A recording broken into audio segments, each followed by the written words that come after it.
What is up, explorers, and welcome back to the second episode of my creator's commentary on Alone. And I know I said that I wouldn't release the next episode in this sort of series unless the previous one got 2,000 likes. And by the way, if you haven't seen the previous one, I'll leave a card to it right here. But I just felt like there was so much positive feedback and so much love for the behind the scenes that I wasn't expecting, which I kind of motivated me to make this second video, and I felt like there were some unanswered questions in this series that I should address. But I will be upholding the 2,000 like threshold on this video to release episode 3 a little bit more strictly, but without further ado, enjoy. And the first thing that I'd like to talk about is actually my driving sequence here. You'll notice that right now I am driving in like a urban neighborhood versus this cut to just like a very desolate forest and road, and then cut back to the cars there. That's because I filmed those first sequences where I was driving up like way prior to actually arriving, because I just wanted to focus on the drive. And also because, as a lot of people pointed out, it's foolish for me to park right out front of the gates here, and I obviously know this. I know I didn't want to park there, especially because you can see it looked like somebody was coming in and plowing the property, and if you see a car parked out front, you're going to know obviously someone's inside. Now, to mitigate this risk, I had actually brought a good friend of mine to with me on the drive. So he has a cabin about like an hour away from here. So thankfully he agreed to drive up with me and then take that car to his cabin and spend the night at his cabin while I was at spending my night in the asylum. But I was just afraid that if I showed that or talked about that or showed him at all, that people would think, oh, he stayed with you, he was with you, which wasn't the case. I was just, I guess, at these early stages of Alone, I was very afraid of people. If they had any reason to doubt, they would doubt the authenticity of it, and I just really wanted to keep it as authentic as possible. But shout out to Andrew, thank you so much for driving up 3 hours with me, 3 or 4 hours, I can't remember how long the drive was, and then driving an extra couple hours back to your cottage and forth to the gate in the morning to pick me up. But yeah, this was a nice peaceful walk. I actually saw a deer, which was very rare, especially because it was winter on the hike up, but I tried to get my camera out and capture a video of it, but I couldn't get it in time, or either I have a video of it, but it was just way too small and out of frame that I didn't end up using it. But yeah, regardless, I made it to the asylum, but was very nervous because, as you can see, it looks like maybe from just a couple weeks ago, there's a fresh plow on the whole property here. And yeah, and my next biggest fear was not finding a way in, because I've been to this location before, and I was so scared because I've seen a lot of times where people have rolled up and there's been fresh boards, and that you couldn't find a way in. Like, you just can't get in. It's all boarded up unless you want to commit a crime and break a board, which I don't do, so I was very thankful to find a way in. Today's video contains a little more storytelling than usual, and that's because I'm putting in practice some creative writing skills I've learned through this video's sponsor, Skillshare. I found classes by Roxanne Gay and Marcus Brownlee to be great resources in expanding my knowledge and understanding of writing a script. They have taught me how to properly structure and convey my ideas, along with the importance of keeping an organized research document when writing scripts for my videos. Before, I was an unorganized mess, and now I'm still kind of an unorganized mess, but I'm getting better thanks to Skillshare. They're also being super generous right now and offering the first 1,000 people that join using the link in the description a free 1-month trial of Skillshare. Skillshare wants to make this holiday season about you, your passions, curiosities, and growth. So make this year the year you perfect a new creative hobby or learn a new skill to help your career. Try it out now with a 30-day free trial in the description below. Now back to the video. I was very thankful that I actually did a lap of the property, and this was the only open window, so I knew this was my one shot in. I didn't even know until I looked in that it led into the property, because it could have just been like a dead-end service room. But I was very thankful to get these shots and get in. Now, because I moved to this location beforehand, I had a general idea of where I wanted to sleep for the night. Like, I knew I wanted to sleep in the service rooms on the roof. So I wanted to explore the actual asylum, and then just kind of like make my way up there. And I'll talk more on that later, but I just had a general understanding of where things were in this asylum, and that's why, I mean, if at times it seems like I know where I'm going, or it seems where things, I know where things are, it's because this is actually my third visit to the asylum, and I actually have my first few visits on my channel. It's if you scroll back, they're like quite a few years old. They're very rough videos. I wouldn't recommend watching them, but I think I do have a 3-part series that covers this whole asylum if you are looking to see more in-depth explore of it. But yeah, so I made it inside and instantly noticed, I was thinking it was going to be a lot warmer in here, but it was like, actually, I think like at the time the exterior temperature was around -14. And I think inside it was like, felt like -20, -30, because it was just stale air that had been cooling. And essentially, as you can see, this whole building is like a giant freezer with all its ice. And so I was constantly between shots, because obviously the metal of the camera it is not very fun to hold on your hands between shots. I had hot pockets, or hot paws, or whatever you call them, and I would just like jam my hands in between my my coat pockets and heat my hands up for a solid like 10 minutes between some shots, because the cold got so unbearable. And even I had like a pair of mini mitts that I could operate the camera with while filming, but those were did not do it justice. And yeah, obviously that's how I knew that corridor led down to the basement. Like I said before, this was like my third or so visit into this property. I visited it last winter and also in the spring, and I just love coming back here because, I mean, it's just such a picturesque location. And I know, well, for urban exploring, I know not for like its natural beauty, but you can see just all the decay, and there's not that much vandalism. There still is some vandalism, but just all the like the peeling paint, the old rugged look of the building, the metal furnishings, these beautiful metal staircases, all just paint like a picture of your ideal abandoned insane asylum. But yeah, these high metal railings were actually placed in after it was converted from a tuberculosis sanitarium to an insane asylum, and some of them actually have full caging around. They're supposed to be like suicide stairs to prevent people from jumping off the stairwells, because it was quite the fall. And you'll notice there's actually fixtures on the roof in place to prevent the same thing, because they did transfer patients from building to building or wing to wing via the roofs. Or roof, sorry. I don't know why I pluralized that. But yeah, this is one of my favorite floors here too. They have all this old desks and furniture and even old documents, with some of them are like patient admittance things, which I couldn't show because obviously it's like a breach of privacy, and it showed like everything about the patient, like their name, their age, their living address before they were transferred here.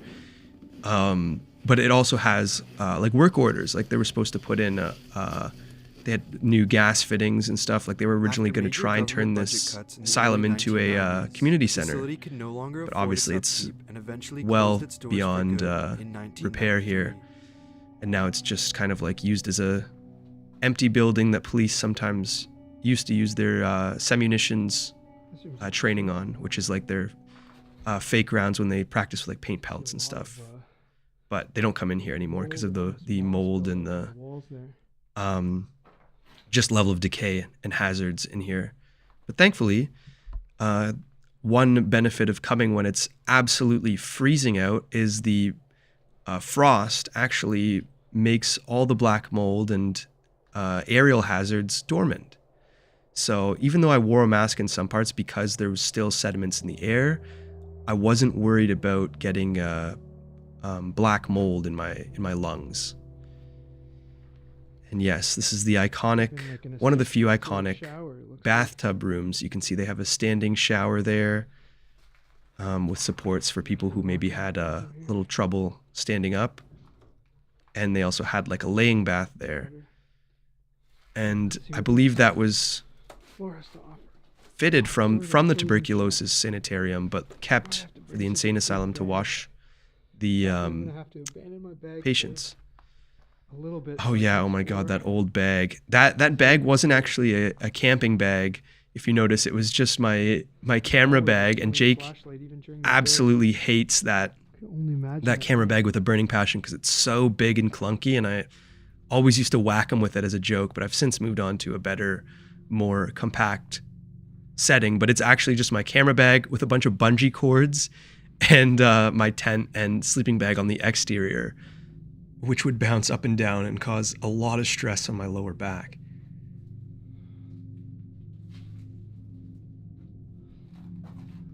It was definitely very eerie walking through these halls because, like, the ground is frozen, and with those hanging fixtures and that sort of, like, alignment, it seemed like almost like a scene of destruction was just kind of, like, frozen in time there, so... and just every time you explore this location, you see something different, something new, so it was just... it's always a fun visit to this place, and you can see... These are the infamous chalkboards where I've never found a piece of chalk here. Maybe people use drywall, I don't know, but all the explorers from over the years have signed their names. I think dating back as early as like some go to like 2008. Startled me. But yeah, now it's just this building is in such shambles. You can see even the brick has started to decay, and that takes years to even just start to rot. This room, I was sad because it looked like the curtains definitely had seen a lot of wear. But my first visit to this room, I remember there was these beautiful, big orange draping curtains which cast. There was like a sun shining through, and the light cast in this room was like an entirely different color from anywhere else in the asylum, and it was just like this golden orange. It was just like I was stepping into a whole nother sort of world or building in general. But you can see each of the higher up we go in this asylum, the more intact the rooms are, and they have those curtains as well as these old suitcases that look like old like 70s style luggage cases, probably used from patients that were in the asylum, are just scattered throughout the whole place. And it just gave kind of like along with like the patterning of these curtains, these old chairs, and those suitcases, a nod to the times when this place was used and abandoned. The more I noticed how empty the place seemed, with the only sounds being the wind outside and the occasional falling bits of rubble, I began to understand just how alone I was. And that comment is very true, or still rings true. When I was when the sun started to set here, and like when I was reaching I think this is the second floor from the top, it was like, I remember just standing in the hallway for like a minute or a few minutes, like 10 minutes, and just, cause there's like a pinnacle point where all three of the wings connect.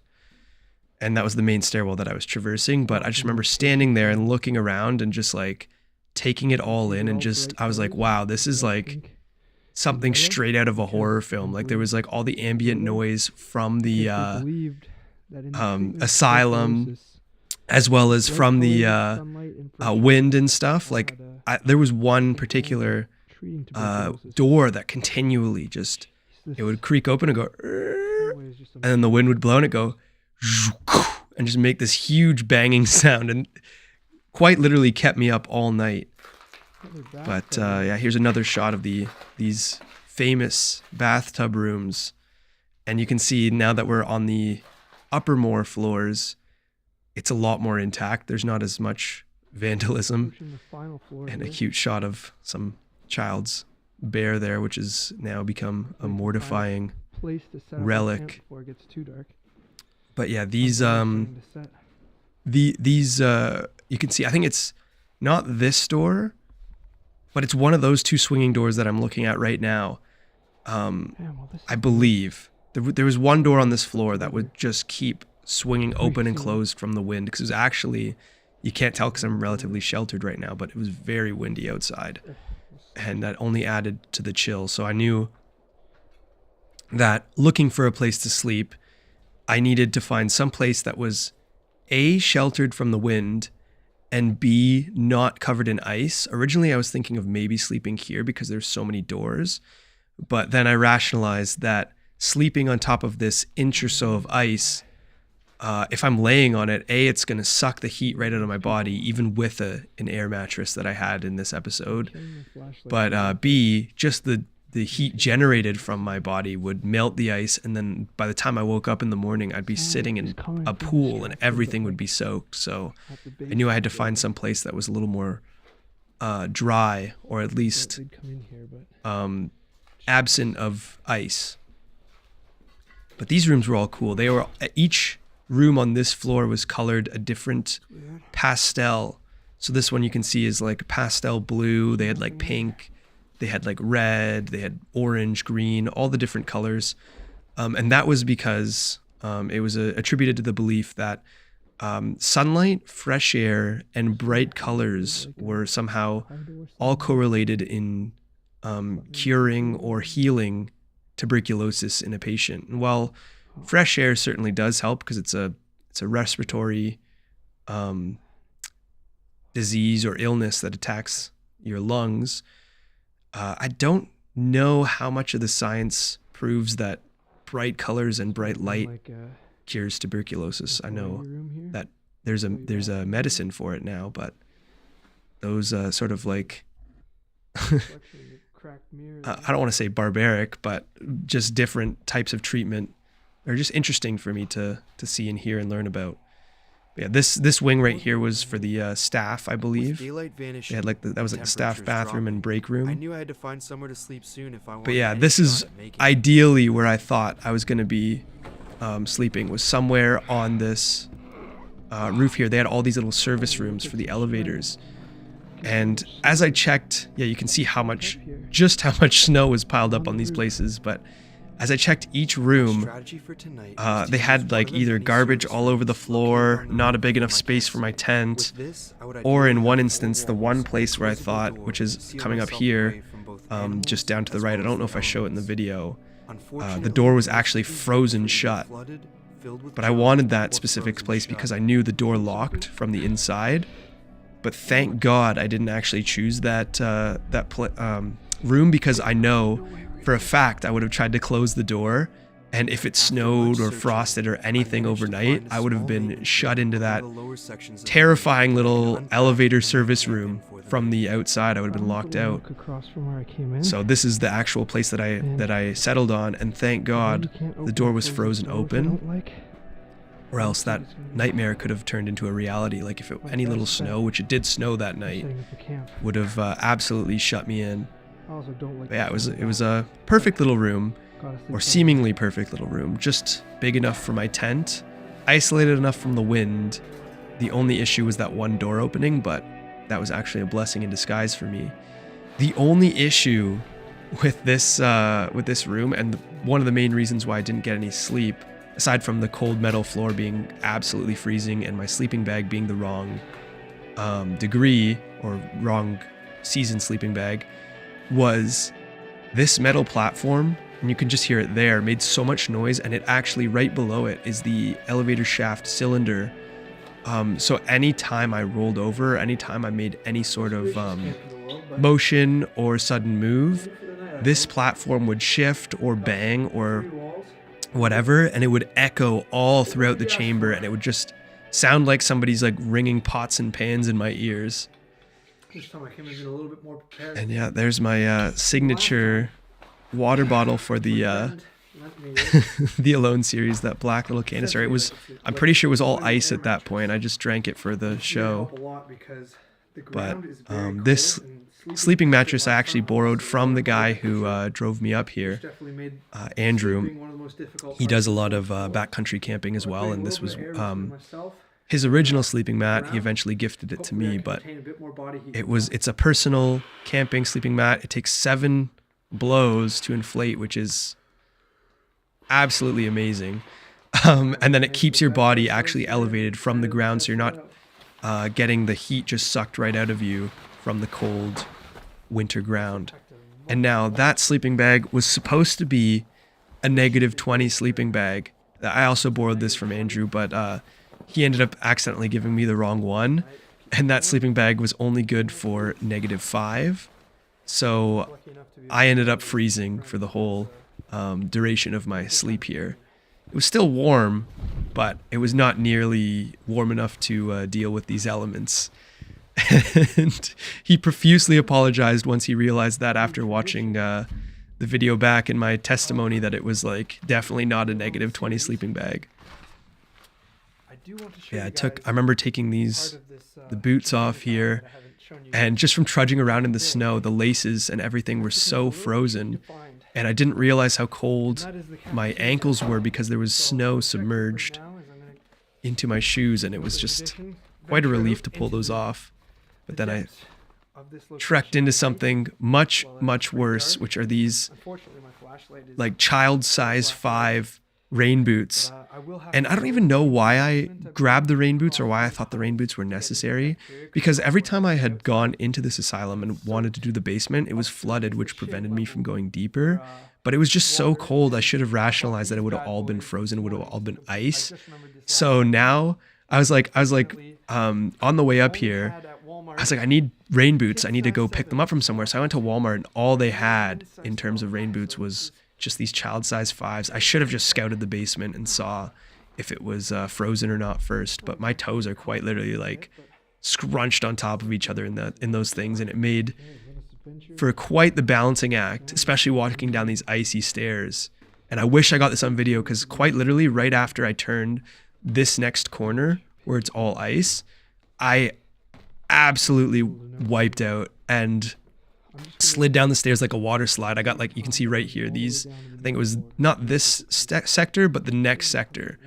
I slid down and smashed. You can just see the coating of ice, and walking down pretty much on my tippy toes made for quite the hazardous trek. You can see even the door is covered in a layer of ice. That's just how cold everything was that day. But yeah, I was cursing those boots at that time. I was very thankful that I didn't damage any of the camera equipment or injure myself, because I mean, if you hit your head bad, get a concussion, there's like no one coming for you. Sure, Andrew knows where I am or he knows that I'm at the asylum and he's about an hour drive out. But if I'm unconscious, I can't text him. I'm going to be freezing cold, probably get hypothermia. And even still, even if he messaged me and I would get some signal and get something off to him, he doesn't know where I am in that asylum. Like, it's huge. He doesn't know how to get in, the structure, everything. It was just quite another foolish, dangerous predicament that I put myself into. But with each alone, I learn, trial by fire. First one, I learned to not sleep on the ground floor with a lot of openings. This one, I learned to make sure I had proper foot gear and was safe about my traversing, especially traversing into this creepy, long underground tunnel that fed from the main part of the asylum into the cafeteria room. Now, this wouldn't have been used by patients. This was strictly, unless they were maybe on a gurney or something, but this was strictly for staff, I believe, to run supplies to and from the different buildings, I think. But it was just nonetheless a very creepy, dark hallway, and just added to the experience. I knew of these tunnels. I hadn't had them fully mapped out in my head, but I'd been here a couple times, so I knew roughly where they led to. And I knew I wanted to sort of save them for the night because they were the creepier part of the asylum, if you don't find the whole thing creepy. But it was actually quite an enjoyable little hike. It's maybe like a 5-minute hike through the service tunnels to and from into this cafeteria. But this cafeteria is quite the sight to see, and the kitchen. They're like my 2 favorite parts of the asylum. And this was a shot that I had planned out in my head. Although at this time I was using Jake's GoPro, so I had a very like the first Alone I used the GoPro Hero 5. This one I used Jake's GoPro Hero 3.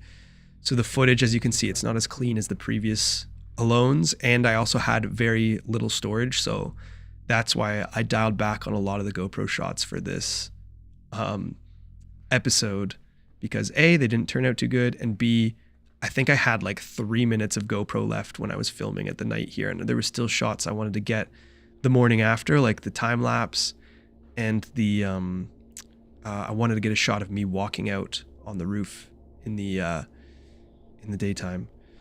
And yeah, you can see my breath. Now, one common misconception that a lot of people comment on is that seeing your breath correlates to freezing temps, and if the air temperature isn't below freezing, you can't see your breath.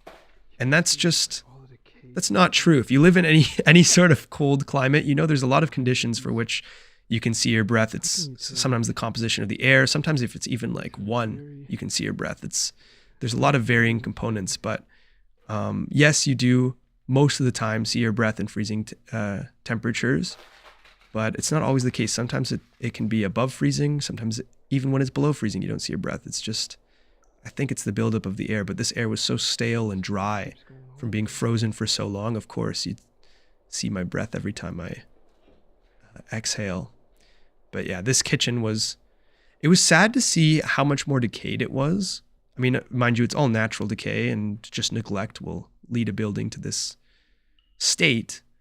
But I just loved the first time I was here, seeing all that cookware. I think this was my first abandoned kitchen I had ever explored, and I was amazed at all the hardware they had left behind. Because surely, I mean, scrappers hadn't come and taken it, or like they didn't auction it off or whatever. There was just so much value that had been left behind, because that usually is extracted from these places. But here it was just refreshing to see just so much stuff that I had never experienced before. This was like my first big location I had explored when I was starting out urban exploration years and years ago.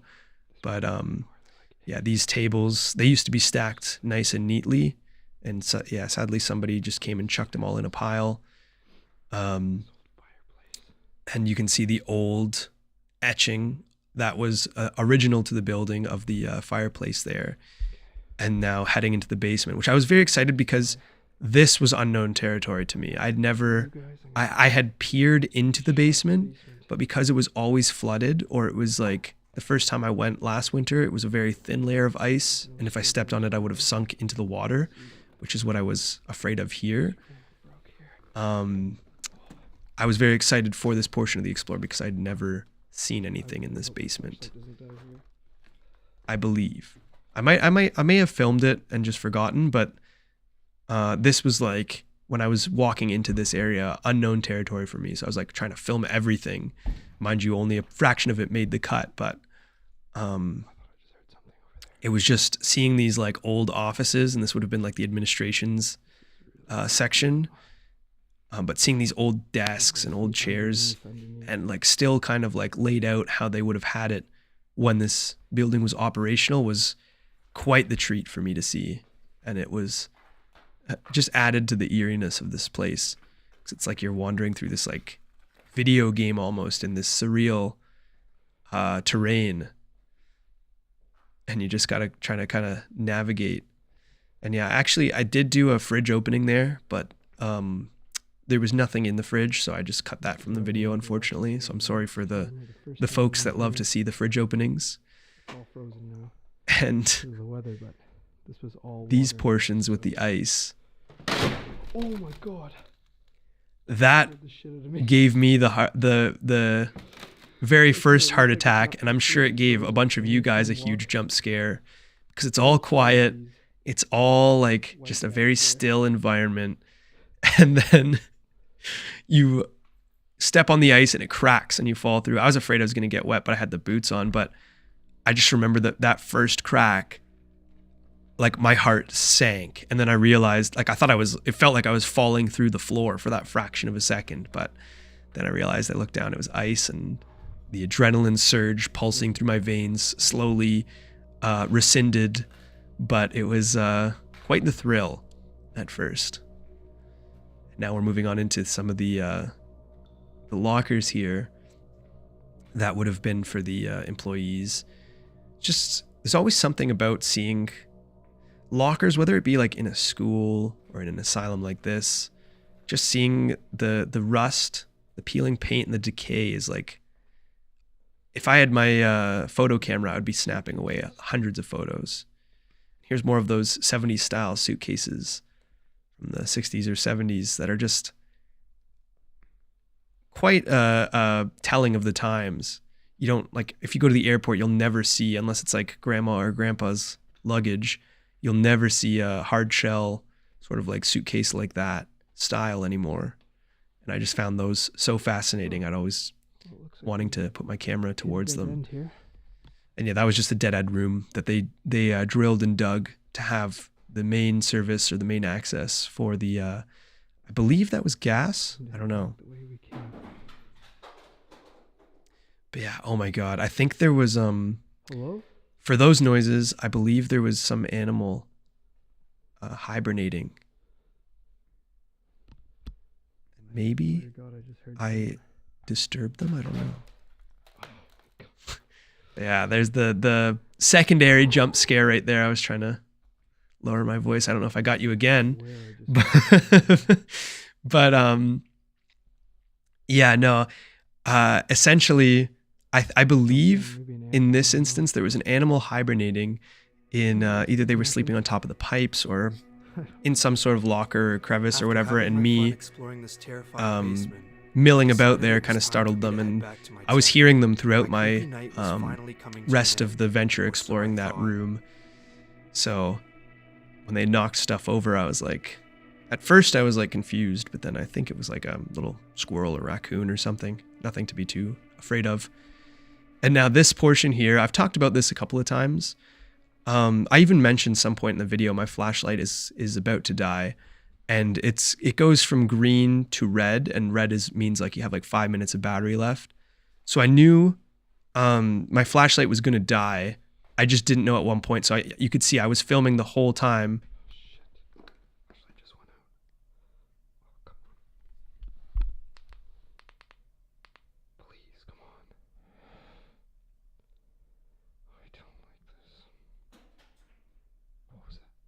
Yeah, and that noise was just ambient noise from the abandoned building.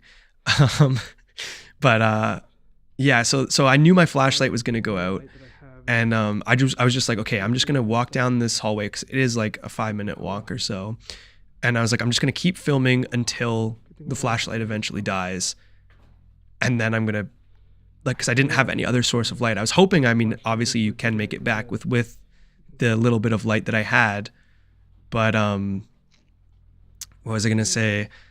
But it was made for a nice shot when it just died in the middle of probably the creepiest part in the asylum, and then I had to use this headlamp, which in the last video a bunch of you guys told me plugins to solve this sort of flicker issue, but I think in this instance it makes for almost an even spookier effect, like this little shutter effect, unless you're like epileptic or something, in which case I deeply apologize. This is probably not the greatest sequence for you, but I think just having this sort of like absence of vision or something, it makes it something out of like a horror game.